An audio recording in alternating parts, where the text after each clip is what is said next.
Good morning দ্বাদশ শ্রেণীর ছাত্ররা, আশা করি তোমরা ভালোই আছো। তোমাদের উৎপাদন ব্যয় হিসাব থেকে অনেকগুলো অঙ্ক করিয়ে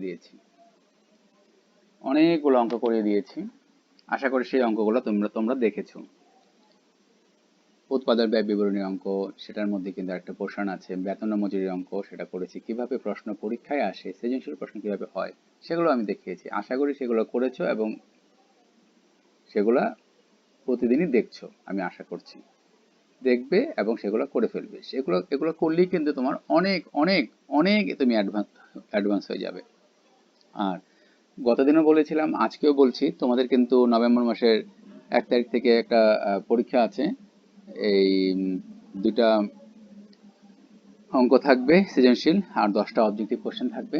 সেই অঙ্কের যে চ্যাপ্টার, সেটা কিন্তু প্রিটেস্টের পর যেটা আমি শুরু করেছিলাম, আর্থিক বিবরণী বিশ্লেষণ আর উৎপাদন ব্যয় বিবরণী বা উৎপাদন ব্যয় হিসাব। আর্থিক বিবরণী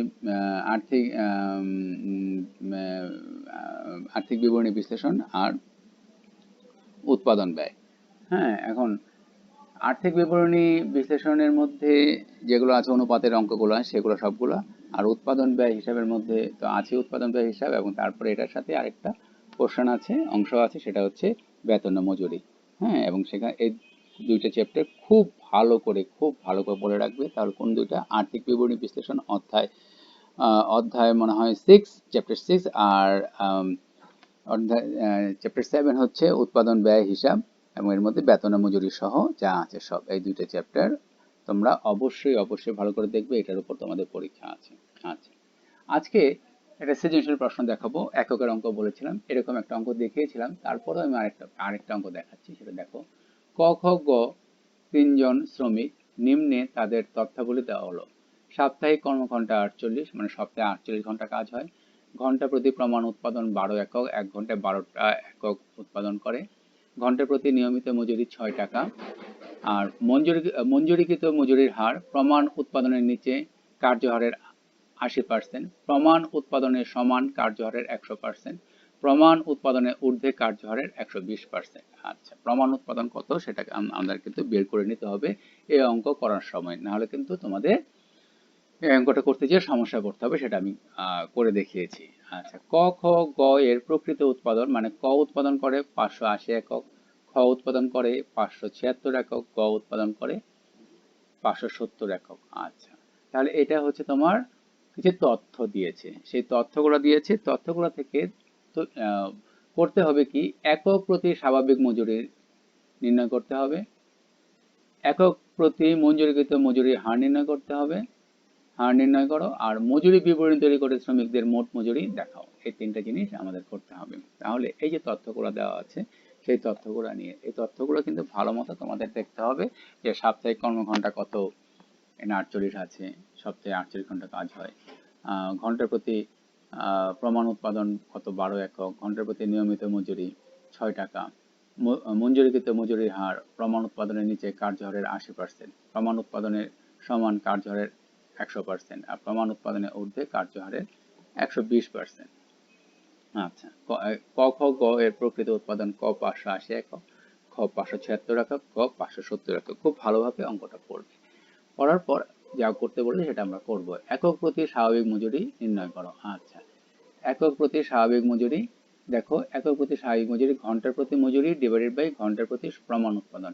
ঘন্টার প্রতি মজুরি কত আছে দেখো, ঘন্টার প্রতি মজুরি আছে 6 টাকা, আর ঘন্টার প্রতি প্রমাণ উৎপাদন আছে 12 একক। আচ্ছা, ঘন্টার প্রতি মজুরি আছে 6 টাকা, আর ঘন্টার প্রতি প্রমাণ উৎপাদন 12 একক। তাহলে কত হলো? 0.50 টাকা, মানে 50 পয়সা। তাহলে একক প্রতি স্বাভাবিক মজুরি কত? 50 পয়সা, 0.50 টাকা। এটা আমরা তৈরি করে ফেললাম। আচ্ছা, তারপর কি বলেছে? একক প্রতি মঞ্জুরিকৃত মজুরির হার। একক প্রতি মঞ্জুরিকৃত মজুরির হার নির্ণয়, ওই যে ক্ষতে একক প্রতি মঞ্জুরিকৃত মজুরির হার নির্ণয়। আচ্ছা, একক প্রতি মঞ্জুরিকৃত মজুরির হার। প্রমাণ উৎপাদনের নিচে একক প্রতি মজুরির হার, প্রমাণ উৎপাদনের নিচে একক প্রতি মজুরির হার। তাহলে কি? 0.50 ইন্টু 80%। আচ্ছা, 0.50 ইন্টু 80%, মানে 80%। ইকুয়াল টু 0.40 টাকা। প্রমাণ উৎপাদনের নিচে, এখানে কিন্তু প্রমাণ উৎপাদনের নিচে বলে দিয়েছিল, প্রমাণ উৎপাদনের নিচে হচ্ছে 80%, আর প্রমাণ উৎপাদনের সমান কার্যহারের 100%, আর প্রমাণ উৎপাদনের ঊর্ধ্বে কার্যহারের 120%।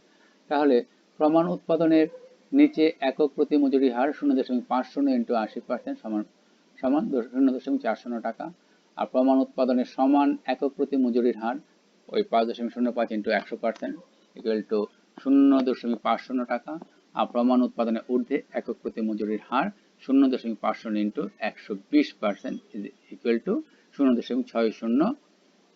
এটা পার্সেন্ট হবে না, এটা হবে কিন্তু টাকা, এটা পার্সেন্ট, এটা টাকা, তো টাকা মানে 0.60 টাকা মানে এত পয়সা। আচ্ছা, এটা পার্সেন্ট চিহ্ন না, এটা পার্সেন্ট চিহ্ন দিয়ে ফেলেছি, এটা টাকা হবে এই চিহ্নটা, পার্সেন্ট চিহ্নটা এটা হবে না। আচ্ছা, তাহলে এবার দেখো মজুরি বিবরণী। এখন মজুরি বিবরণী কিভাবে আমরা করব, দেখো শ্রমিকের নাম ক খ গ, প্রমাণ উৎপাদনের একক 576 একক, 576 একক, 576 একক। কোথায় পেলাম, যে সাপ্তাহিক প্রমাণ উৎপাদন ইকুয়াল টু সাপ্তাহিক শ্রম ঘন্টা ইন্টু ঘন্টার প্রতি প্রমাণ উৎপাদন। সাপ্তাহিক শ্রম ঘন্টা কত ছিল 48, ওই যে সাপ্তাহিক কর্মঘন্টা কত ছিল 48, আর ঘন্টা প্রতি প্রমাণ উৎপাদন 12 একক। আচ্ছা, তাহলে সাপ্তাহিক প্রমাণ উৎপাদন ইজ ইকুয়াল টু সাপ্তাহিক শ্রম ঘন্টা ইন্টু ঘন্টার প্রতি প্রমাণ উৎপাদন। তাহলে সাপ্তাহিক শ্রম ঘন্টা ছিল কত 48 ইন্টু ঘন্টার প্রতি প্রমাণ উৎপাদন 12 একক, তাহলে কত হয় 576 একক, 576 একক। তাহলে প্রমাণ উৎপাদন সপ্তাহে উৎপাদন করে মানে প্রমাণ উৎপাদন কত 576, 576, 576, এটা হচ্ছে প্রমাণ উৎপাদন। আচ্ছা, প্রকৃত উৎপাদন একক ক 580, খ 576, গ 570। এটা আমরা কোথায় পেলাম, এই দেখো এখানে কিন্তু দিয়ে দিয়েছে। ক প্রকৃত উৎপাদন, ক এর উৎপাদন 580 একক, খ এর উৎপাদন 576 একক, গ এর উৎপাদন 570 একক। আচ্ছা, এখন আমরা এই প্রকৃত উৎপাদন একক আমরা লিখব, ক এর 580 একক লিখলাম, খ 576 একক, গ 570 একক, একক লিখে ফেললাম। আচ্ছা, তাহলে দক্ষতা এবার পরিমাপ করে দক্ষতাটা কিভাবে আসে, এখানে কত প্রমাণ উৎপাদন 576 একক, প্রকৃত উৎপাদন ক 580, তার মানে এটা দক্ষতা ঊর্ধ্বে, এটা ঊর্ধ্বে। আর খ এর প্রমাণ উৎপাদন ছিল 576 একক, আর খ এর প্রকৃত উৎপাদন একক প্রতি 576, মানে এটা সমান, এটা সমান। আর গ এর প্রকৃত উৎপাদন 570 একক, তার মানে এটা নিম্নে, এটা নিম্নে।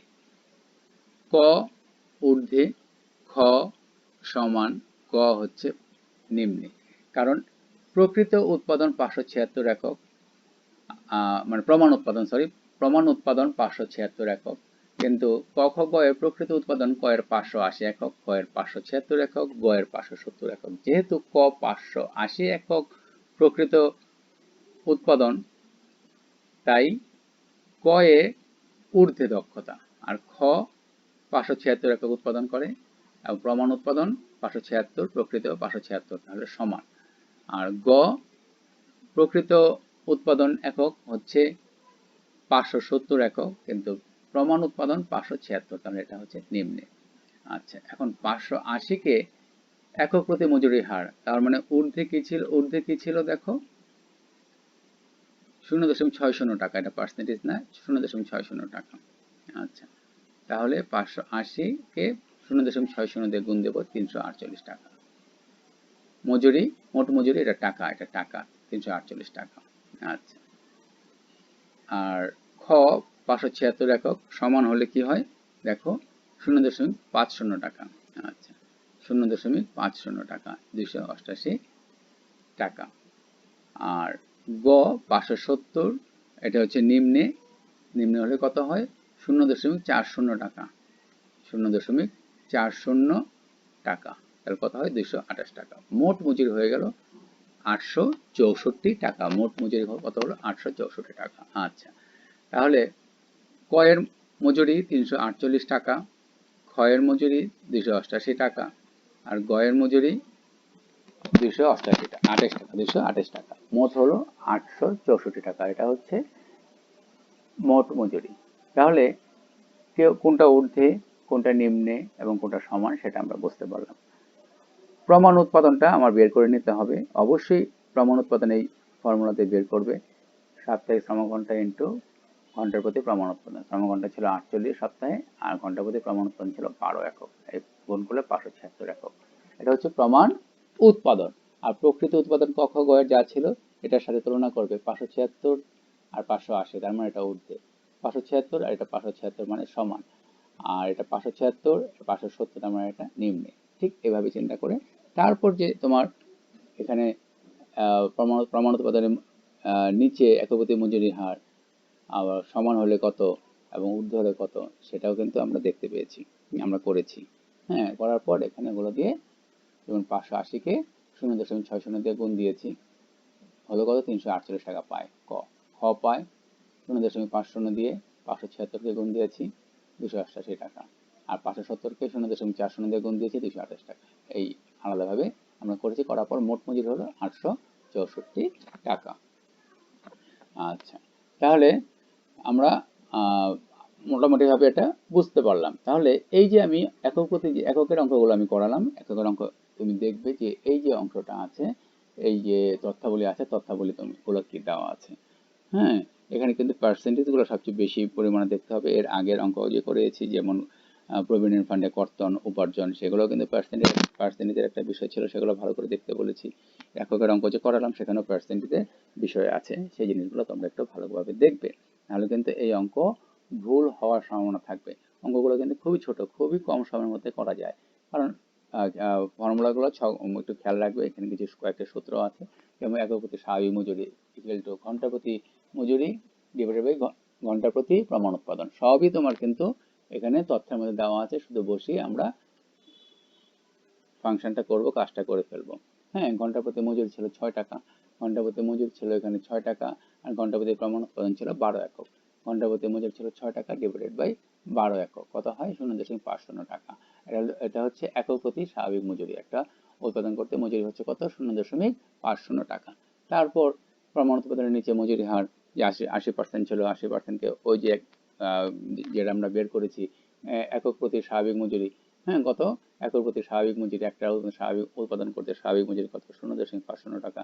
ওই 0.50 ইন্টু 80% সমান হলে কত 100%, 0.50 ইন্টু 100%, আর ঊর্ধ্বে হলে 0.50 ইন্টু 120, 0.60 টাকা।